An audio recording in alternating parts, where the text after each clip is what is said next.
నమస్తే. మనతో పాటు కాంగ్రెస్ సీనియర్ లీడర్ రోహిన్ రెడ్డి గారు ఉన్నారు. సో కాంగ్రెస్ అధికారంలోకి వచ్చి 30 రోజుల సమయం గడుస్తుందన్నమాట. సో ఈ నేపథ్యంలో కాంగ్రెస్ ఎలాంటి అభివృద్ధి పనులు చేసింది అండ్ ఈ మధ్యలో చూస్తాం చాలా వరకు అపోజిషన్ పార్టీస్ కూడా చాలా వరకు సెటిల్ అనేది ఇస్తుంది. సో వాటి గురించి మనతో పాటు రోహిన్ రెడ్డి గారు ఉన్నారు, వారిని అడిగి తెలుసుకుందాం. సో ముందుగా నిన్న చూసుకున్నట్టయితే మనము 6 పథకాల హామీల పథకాలకు సంబంధించిన పేపర్స్ అనేది హైవే పైన కనిపించినాయి సార్. సో ఎలా అంటారు అంటే ఇది కాంగ్రెస్ యొక్క కంప్లీట్ నిర్లక్ష్యం అన్నట్టు ప్రతిపక్ష పార్టీలు చెప్తున్నాయి. బ్రదర్ మీకు ఒక విషయం చెప్తా, ఆ కాయిదాలు అంటే 2-3 కాయిదాలు కింద పడతాయి అని చెప్పేసి ఎవరికి తెలుసు, మీరు చూసిర్రా? వాళ్ళు కావాలని కొన్ని అప్లికేషన్ ఫామ్ల మీద వాళ్ళు ఫోటోలు పెట్టి కింద పడేసిన మాకు దగ్గర సమాచారం ఉంది. అవి తీసి సోషల్ మీడియాలో అప్లోడ్ చేసి దాన్ని వైరల్ చేస్తుర్రు. వాళ్ళకి సిగ్గుశరం లేదు, ఎందుకంటే అప్లికేషన్ ఫామ్ ఇచ్చిన వాళ్ళకి అందరికి అక్నాలెడ్జ్మెంట్ ఇచ్చిండ్రు. కావాలంటే మీరు చెక్ చేసుకోండి, అది అక్నాలెడ్జ్మెంట్ లేని కాయిదాలు అవి, అక్కడనే దొంగతనం దొరికిపోయింది వాళ్ళది. కాబట్టి ఒక్క అప్లికేషన్ ఫామ్ కూడా బయట ఏం పోలేదు, అందరికి అక్నాలెడ్జ్మెంట్ ఫామ్లు ఇచ్చిండ్రు. వాళ్ళ రిజిస్ట్రీలో వాళ్ళకి ఎంటర్ అయినది 11 లక్షల అప్లికేషన్ ఫామ్స్ ఏవైతే వచ్చినాయో అన్నిటి కూడా డాటా ఎంట్రీ కూడా జరుగుతున్నది.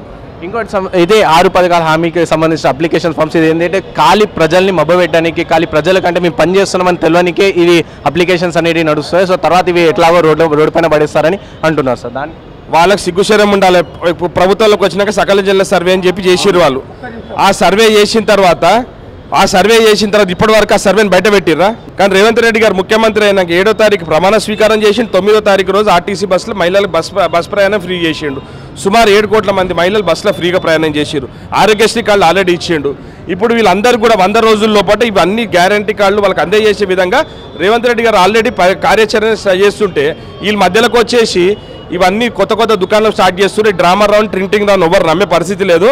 కాబట్టి వాళ్ళు ఇల్లు చక్కగా పెట్టుకోమని చెప్పు. తర్వాత 100 రోజుల తర్వాత అసెంబ్లీలో వాళ్ళ బట్టలన్నీ ఉడదీసి రోడ్డు మీద పెట్టిన తర్వాత వాళ్ళకి అర్థమవుతుంది. అమరవీరుల దగ్గర జనాలందరూ కూడా వాళ్ళని చీదరించుకునే పరిస్థితి తీసుకొచ్చుకున్నారు వాళ్ళు. సో మీరు 100 రోజులలో కాంగ్రెస్ ఇచ్చిన హామీలన్నీ స్కీమ్స్ అనేది అమలు అవుతాయని మీరు అంటారు, కానీ 100 రోజులు ఆ స్కీములు కాస్త స్కాములు అయితేనే ప్రతిపక్ష పార్టీలు వాళ్ళు స్కామ్ మాస్టర్లు, వాళ్ళు చేసిన అన్ని స్కాములు. ఇవాళ మీరు చూడు పేపర్లల్లో భూదందాలలో వాళ్ళే, ఇసుక మాఫియాలో వాళ్ళే, ఇరిగేషన్ స్కామ్లలో వాళ్ళే, లిక్కర్ స్కామ్లో వాళ్ళే. వాళ్ళ స్కామ్ రావాలని పట్టుకొని మాకు అంతగడితే ఎట్లా? ఇక్కడ రేవంత్ రెడ్డి గారి దగ్గర చాలా క్లియర్గా ఒకటే ఇన్స్ట్రక్షన్స్ ఉన్నాయి.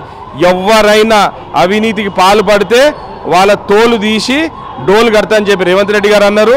మీరు ఆఫీసర్లందరినీ కూడా అపాయింట్మెంట్ చూసిన తర్వాత మీకు అర్థమవుతుంది. ఒక 1 ఆఫ్ ద బెస్ట్ ఆఫీసర్స్ అందరినీ కూడా రేవంత్ రెడ్డి గారు అపాయింట్ చేసి ప్రక్షాళన స్టార్ట్ చేసిండ్రు. ప్రక్షాళన తర్వాత వీళ్ళ గుట్టు కూడా బయటపడుతుంది. సో సార్ ఇంకోటి సిడబ్ల్యూసీ మీటింగ్లో కూడా మన రీసెంట్గా మాట్లాడారు ఏంటంటే మెదక్ నుంచి సోనియమ్మని పోటీ చేయాలని చెప్తారు. సో అక్కడ మెదక్ నుంచే కేసీఆర్ కూడా పోటీ చేసే ఛాన్స్ ఉన్నట్టు తెలుస్తుంది. సో ఎలా ఉంటుంది అక్కడ? సార్ మేము మేడం సోనియా గాంధీ గారిని తెలంగాణ నుంచి పోటీ చేయాలని చెప్పి రేవంత్ రెడ్డి గారు ప్రతిపాదన పెడితే మేము అందరం కూడా ఏకగ్రీవంగా తెలంగాణ కాంగ్రెస్ పార్టీ ఆమోదం తెలిపింది. మేము తెలంగాణ రాష్ట్రాన్ని సృష్టించిందే సోనియా గాంధీ గారు కాబట్టి మేము దయచేసి సోనియా గాంధీ గారు తెలంగాణ నుంచి ఎక్కడి నుంచైనా పోటీ చేస్తే రాష్ట్ర ప్రజలే గెలిపించుకుంటారని చెప్పేసి రాష్ట్ర ప్రజలే చెప్తున్నారు.